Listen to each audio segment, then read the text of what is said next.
And instant replay, ito naman, hatid sa atin ng Santa Ana Park. Sa aksyon. Patok.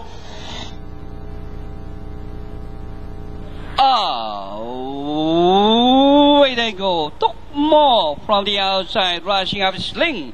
Shot effect. Running on the outside is Fuego, taken by Gypsy Gray by Darrell. Speed Bullet, Newsmaker. Speedy Kim, Magic Thunders Racing, and Casian second last. And going along for the first turn, Sling Shot Effect by 2, followed by Tukmo.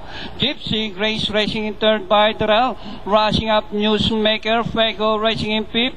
Speed Bullet racing in sixth. Speedy Kim 7. And Casian, while Magic Thunder is now running at the tail of the field, passing the half-mile post. Sling Shot Effect, Tukmo. And running in between runners, Gypsy Gray.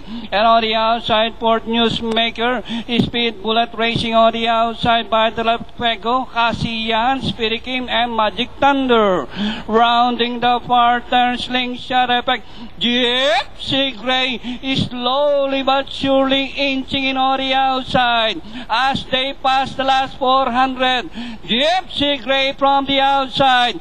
Sling Shot Effect down on the inside. Casian moving up now to take third. Tukmo and Speedy Kim. And nearing the last 200, Gypsy Gray increasing its lead to about 3 lengths. Sling Shot Effect, and nearing the finish line from the stable of Napchua, Gypsy Gray. Sling Shot Effect close for third, Speedy Kim. Casian, Magic Thunder. Slow mo tayo mamaya doon,